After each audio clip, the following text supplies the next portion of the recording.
San Francisco $1 million listing. That's right. I loved San Francisco. I just visited it for the first time. It reminded me a lot of my home in Boston. Oh, is that right? It's very similar to Boston, yeah. Yeah, it's beautiful, Yeah. and I hear it's very expensive. There are some, as humble a town as it is, just the people are so friendly and humble. It's very expensive to live there. San Francisco is really low key, like you said, humble, but it's very expensive. I mean, $1 million will not get you anything in San Francisco. You could barely get a one bedroom. You could get like a studio or a one bedroom if that, yeah. So it's just, the thing is, there's a lot of money that has been created within the past couple years in the San Francisco Bay Area. Well, there's Twitter, Instagram, Facebook, Google. Every startup is basically based there in the city, and they're young people. They walk around riding their bicycles, take the bus, and they buy $10 million houses. It's unbelievable, but it's like Beverly Hills. What do you get here for $1 million? Yeah, Right. really. You get the garage. You'll get more for $1 million in Beverly Hills than you will in San Francisco, without a doubt. A $4 million house, $4 million house in LA or Beverly Hills looks like a $4 million house. In San Francisco, it will not get you a mansion. So does this make the stakes higher? Oh my God, the competition is fierce. There's a huge amount of buyers with like a very, very limited amount of inventory. So when something does come on, it gets snatched up with like 15, 20 offers, $300,000 over the asking price. And there are deals that are actually happening off market. Like Justin mentioned something special, whereas one of his clients went and knocked on somebody's door and said, look, I'll give you $1 million over whatever you want to buy your house, and you move. They'll knock on small houses too, just because they want to be near Dolores Park, and it's not for sale. 2,000 square feet. Here's $7 million. And it just gives the seller a reason to sell their house and move into something else. It's a great buyer's market. Yeah. So great seller's market. Right. Great, Yeah. So does this mean that it's, you would say, similar to New York, in a sense, Yes. just because it is so overpriced for what you get?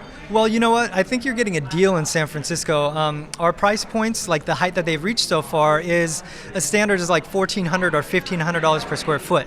So now, if you're buying something in Los Angeles, or if you're buying something in Manhattan or London, I mean, you're paying $5,000, $6,000, $10,000 per square foot. Listen, 12 inches. Tokyo, London. I mean, all it means is San Francisco is becoming more of a global city, as it should. I mean, it's the tech center of the world. Yeah. But in the United States, I'd say New York is really the only one comparable price-wise for rent and purchasing. Yeah. Okay, so going back to the fact that when I was there, at least, everybody was very humble. You guys are very sweet. I can already tell. Are we going to get a lot of drama from this like we do with the other one? You have to understand when business and millions of dollars are on the table, emotions do come about. Yeah. You'll see myself and Justin and Andrew actually, really getting into it because you're protecting your sellers or your buyers to the best of your ability, and you're that middleman. So, you're doing everything that you can and putting on the gloves sometimes. Right. Yeah. How would you say that you are similar to the other $1 million listing franchises, and how would you say you're different? Well, I think that this particular franchise we have our executive producer and director is Danielle King, who Emmy nominated for New York, and she really is doing something different with the San Francisco one. Yeah, it's going to be totally different format. It's a different format. I don't want to. I'm so excited. I don't want to talk too much about it, but in reality, this is going to be epic. Yeah. So you have to tune in. What about you two? I want to see you two getting along the whole time.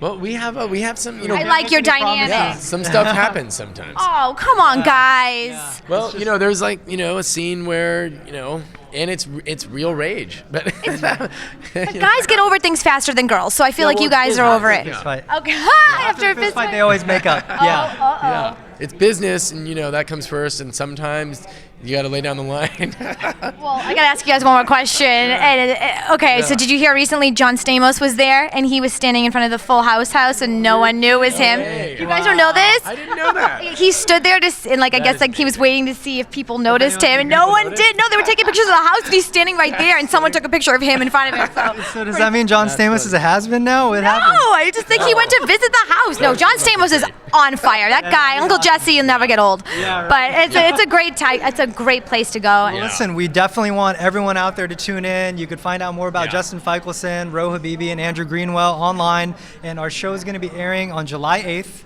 at 10 p.m. on Bravo TV.